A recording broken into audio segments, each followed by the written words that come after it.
So good afternoon, everyone. I'm Billie Sue Chafins, and I am so excited to be here today to talk to you about what it's like to be an introverted leader. I was thrilled standing in the sidelines here when Michael did his survey, and I realized that 98.7% of you are introverts. So this is excellent. I've got my right audience here. So I've spent about the last 2 decades really trying to debunk the myth that the only people who can become leaders are those loud, gregarious folks in the room. So I want to share with you today some of the strategies that I've developed over the years of how to lead while introverted. And as fellow leaders, I want to make sure you have some tactics for nurturing those introverts who happen to be on your team so that you can get the best from them. So I'm going to start with a poll. How many of you in here have ever heard feedback that resembles one of these? You've shown time and time again that you have the right skills to deliver amazing features and collaborate well with other teams. However, to get to the next level, you've got to become a more vocal member of the team. Or you need to be a thought leader. What that means is you need to aggressively push your ideas in larger and larger forums. You know, find your voice. Or finally, congratulations on all the amazing work that you delivered this year. Like, really stellar job. You really need to work on your visibility. How many of you have heard anything like this? Yeah, it's super demoralizing, right? If you're an introverted person. Now, second poll, and I want to see honesty. How many managers in the room have given feedback that sounds like that? All right, never fear. I'm going to arm you with some tools to do a better job at this when you get back to work. So these quotes that I just read to you, this is real feedback that I pulled from my very first performance reviews from 20 years ago. For me, it was super discouraging. I am an introvert. I am never going to be the loudest person in the room. I don't bang on tables. I love my quiet time just to focus. I love to hide and just get some work done. So over the years, I've had to come up with my own strategies to help me find success, be influential, and rise through the ranks. Feedback like this does not help a team grow. If anything, it can cause great harm. Sometimes engineers or others on your team can pick up some labels very early on in their career. Oh, they're quiet, or I don't know, they just never say anything. They're just like a fly on the wall, or they need to be more confident. Actually, I picked up that label in my very first performance review. I was given all this stellar, glowing feedback about my work, but told I needed to be more confident. And I'm sitting there thinking, like, I got all this great work done. You're telling me I'm not confident. What do you mean by that, right? But that label followed me around for 7 years. I actually had to change teams, go to an entirely new organization, and I guess fool a new set of people into thinking I was confident. But fortunately, I proved them wrong. This feedback can also just lead to hopelessness. I will never forget one of the performance reviews I gave several years ago. A new member in my team, you know, he was extremely brilliant, but very introverted.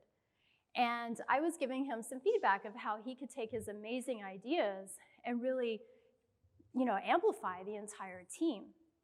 He was on the verge of tears when I gave him this feedback, and I'm like, what is going on? And he thanked me, saying that throughout his career, he had been told, you know, similar things, like be louder, find your voice, all those types of things.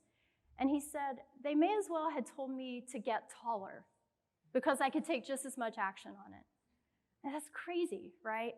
So when you have all of these people in your team who may be feeling hopeless, it can lead to attrition, which is never a good thing for your product. So what I want to talk to you about is leveraging all of those perspectives.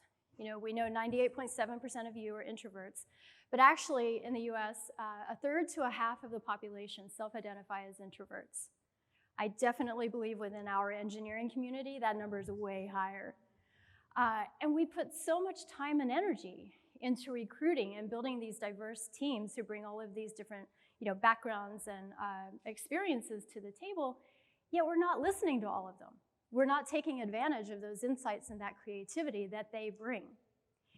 And unfortunately, in our society, there is a stigma associated with being an introvert.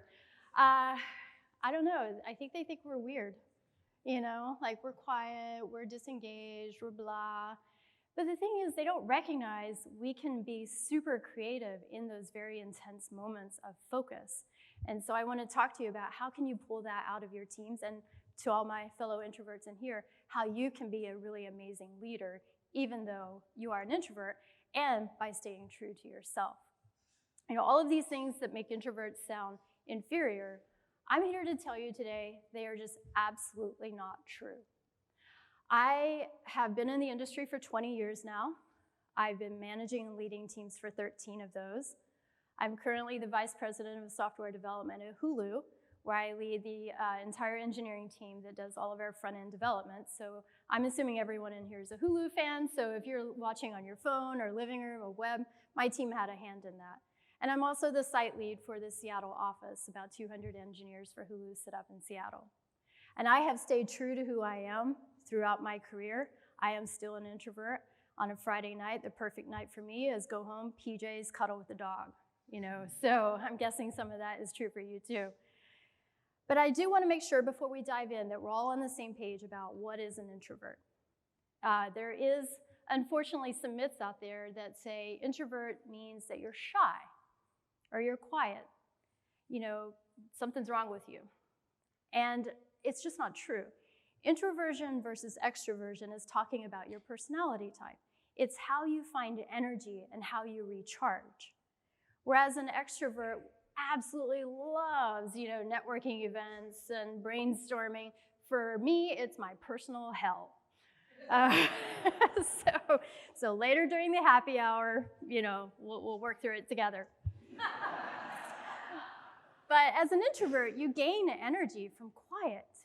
And like I mentioned, this is where you find your most creative moments. So let's figure out how we can do a better job at embracing that in the workplace. I really feel like businesses have to tap into the insights and creativity of introverts in order to find their greatest successes. I want to focus on 3 pillars today. One of those is about giving very clear and actionable feedback. The second is for all the introverts in the room, even though I say you don't have to change who you are, you don't get a free pass, you do have to communicate effectively, be influential, and have impact. So we'll share some strategies on that. And finally, as leaders, we really need to think about creating an environment in which everyone on your team can thrive. So let's dive in. These are those quotes I read out to you earlier. Let's go back 20 years, bright-eyed, bushy-tailed Billie Sue sitting in her first performance review, hearing how great everything was, just killing it, right? And then told at the end, however, you have to become more vocal in order to move to the next level.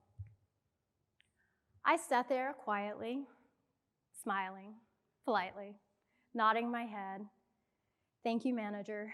That was great feedback. I went back to my desk. I sat there and just thought, well, crap. I'm never getting promoted, ever, because I'm never going to be loud enough to be that vocal member of the team to get that promotion. I had no idea what to do with this feedback. I went home feeling super deflated and just had no clue what to do next. So as managers, I really encourage you to think about how you're giving that feedback. Make sure you're being very constructive and very crisp, and that it is actionable. So there are many frameworks out there for giving feedback. I really like situation, behavior, impact, or SBI, because this will take out of the feedback any subjectivity. Oftentimes when hearing that type of feedback, like be more confident or whatever, it can be received as though an attack on your character, who you are. It can feel very just off-putting. And so by using this type of framework, you can make it very objective. You can talk about, in this situation, you did blah, or you didn't do something. that was your behavior. And then the impact was this. And I love this model because it helps people receiving the feedback really put themselves back into that situation, into that mindset. They hear how their behavior was perceived by other people. If I'm sitting in a meeting and I'm quiet, most likely my brain is just turning a million miles a minute and I'm trying to come up with solutions. But other people may perceive that as I'm disengaged and not paying attention. And so it's really great to be able to compare, that perception of the behavior. And then it's really important to talk about the impact of that. If my manager knew that I had this amazing idea, but I didn't share it in the appropriate forum, the impact is we didn't make perhaps the best architectural decision, as an example. So I use this all the time at work.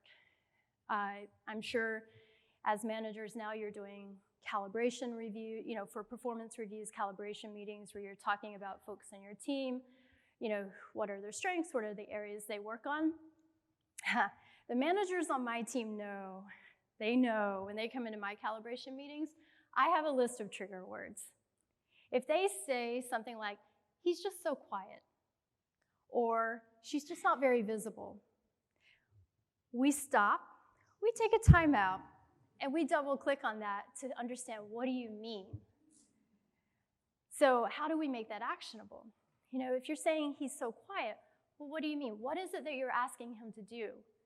Is it that he's not participating in code reviews? Is he not influencing architectural direction?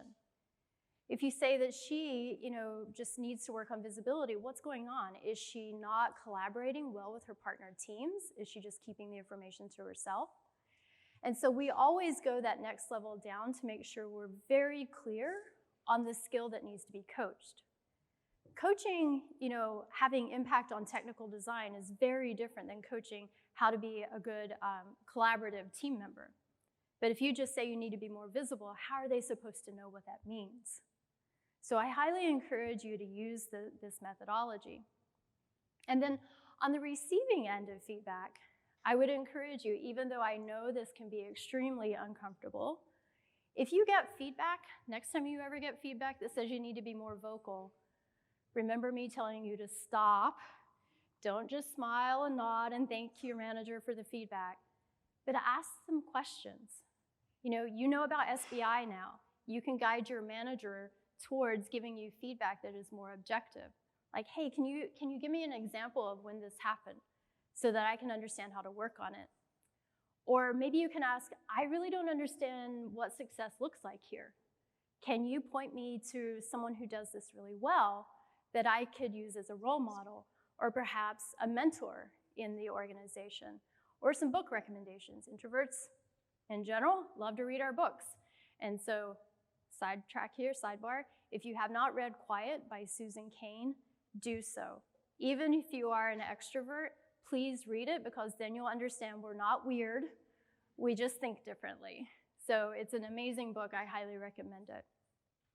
And then finally, perhaps these are just new skills that you need to build, and it's okay to say that. And just ask your manager, hey, can you brainstorm with me some things I could do, some skills I could build? So really make sure when you get this feedback that feels not actionable, dig in until you can understand how to walk back to your desk and understand what your next steps are going to be. So let's quickly go back and revisit 20-something-year-old Billie Sue and see, how could this situation have gone differently? If I had it to do over now, when my manager says, congratulations on all the amazing work, people love working with you, but you need to work on your visibility, I would say, how did you know my work was great if it's not visible? This doesn't add up. And hopefully what he would have said is, of course, it's visible within our own team, but you've got amazing ideas, and I think you could really do a whole lot for the broader organization. So how can we share those ideas? And I could be like, oh, I get it. Well, let's brainstorm some ways I could do that. Maybe I could write a blog. Maybe I could hold some brown bags. Because there are many different ways that you can influence and have that visibility of your ideas. And so had my conversation gone that way, I would have gone back to my office and felt re-energized because I know what the next step is. I know what I need to go do. So really focus on feedback. It is so critical to making sure that you're getting the best out of the introverts on your team, and you're helping them grow. So, these are some examples of how you could give that feedback in a different way, rather than be more vocal, visible, louder. Are you talking about increasing your sphere of influence? Are you talking about you need to mentor others? Just really put the effort into this. So now, for those introverts in the room, and I told you you don't get your free pass, you do have to find your strategies to communicate effectively. I would highly encourage you to always think of these three things. Collecting your thoughts. When you're getting ready to present a case for something, you're going into a meeting where a big decision is going to be made, really get your thoughts collected ahead of time. I hate being in meetings where I'm put on the spot to answer a question and I have zero context. I like to read, I like to think of the trade-offs, And so for me, I will always ask, hey, what's the agenda? What decision are we trying to make? What are the next steps we hope to come out with? And I can at least get my thoughts organized before I go into the room. Secondly, know how you communicate best. For me, I write to think. If I'm really caught up in a really challenging problem and I can't figure out my way forward, I will just sit down and write. And I never share it with anyone, typically. It is just the mechanism that I use to get my ideas together. So think about what works for you. Is it writing? Is it talking it out one-on-one with one of your peers? But figure out what that is.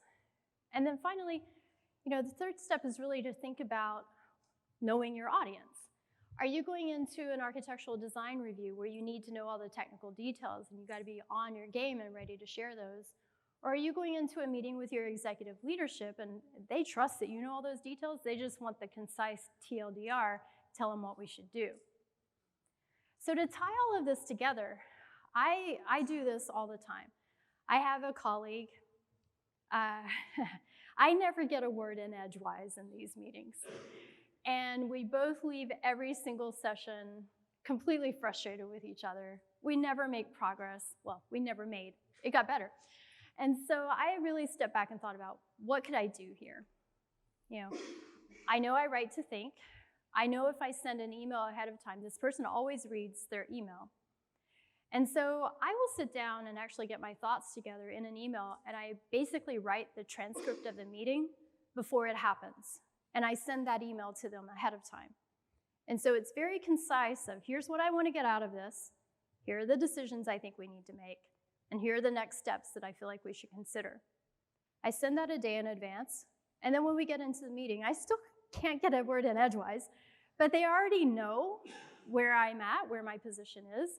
And so we are able to work together much more successfully now. It has improved our relationship a ton over the few months that I've been doing this. So really consider your audience and leverage those ways that you're most powerful in communicating to make progress and have impact.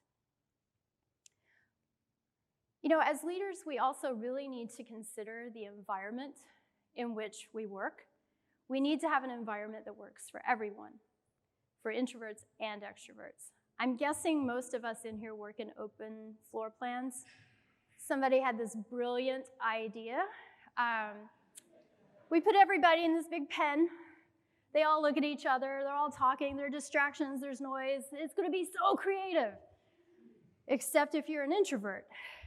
For me, I tell people the least productive place in the world for me to work is at my desk. And so you really need to think about, as a leader, we all have different work styles.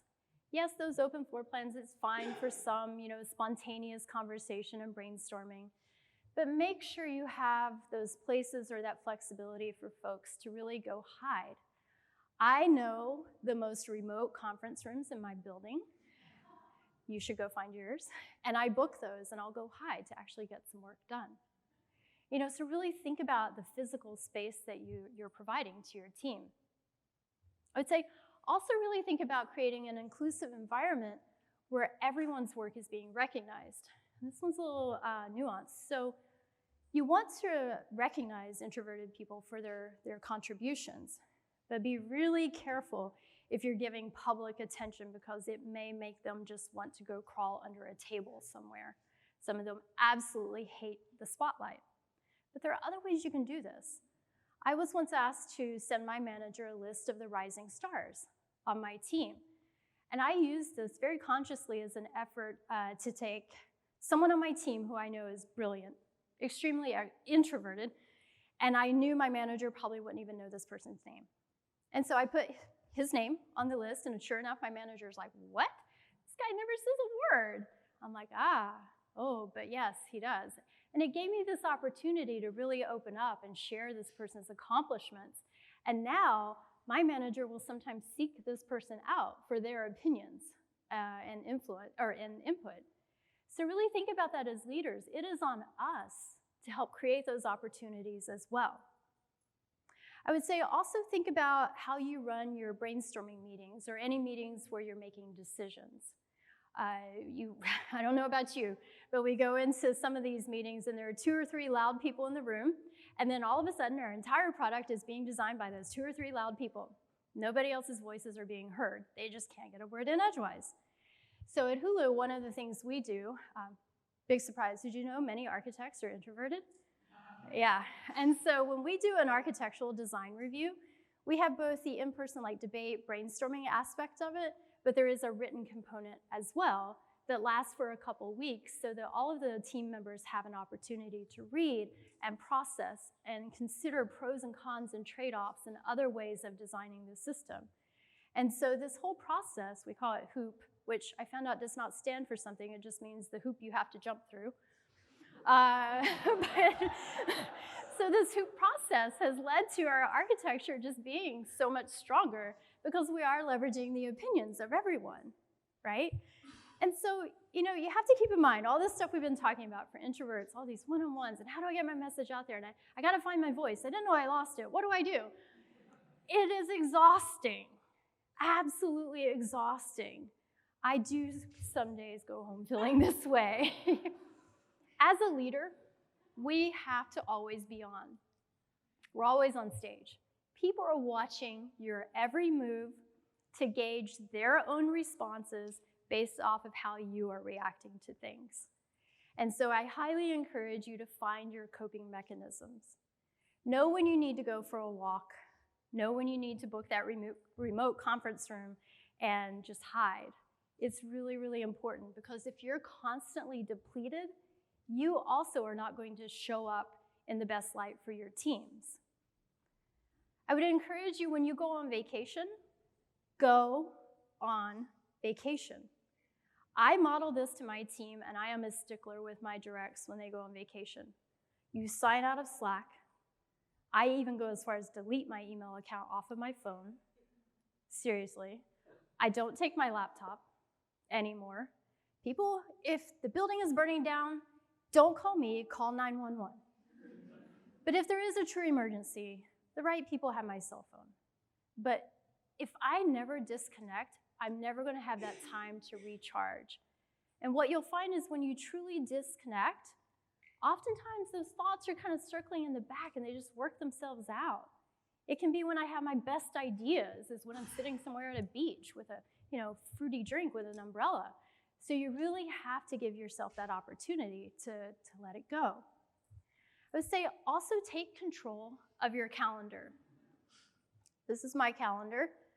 And what you will see is I think best in the morning.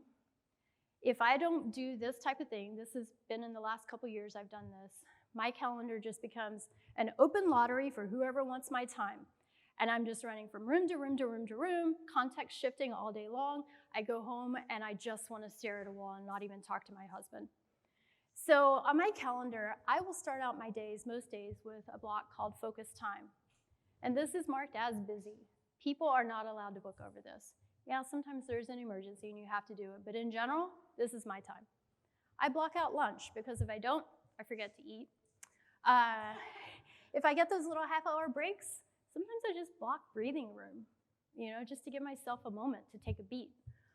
And then if I'm going to be preparing for something like this, a presentation or an all-hands or a quarterly review, that is real work that you have to do.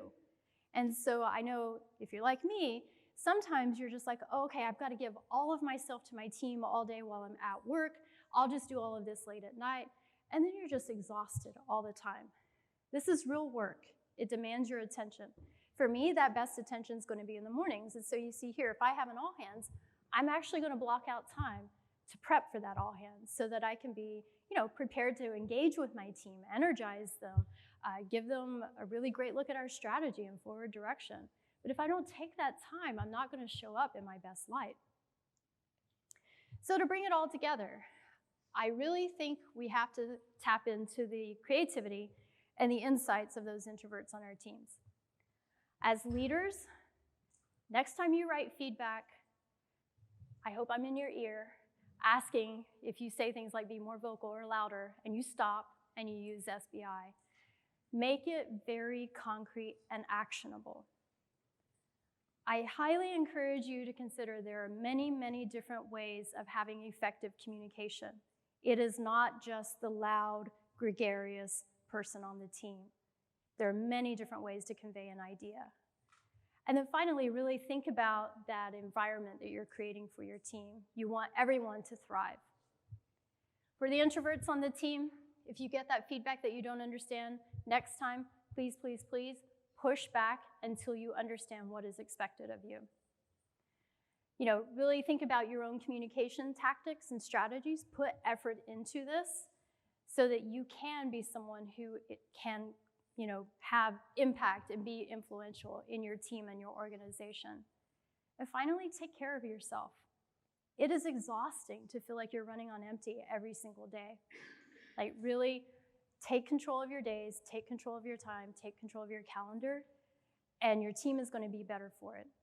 If we do these things, I think that your products are going to be better, your businesses are going to find even greater success, and everyone on your team is going to feel like they have an environment in which they can thrive. Thank you very much.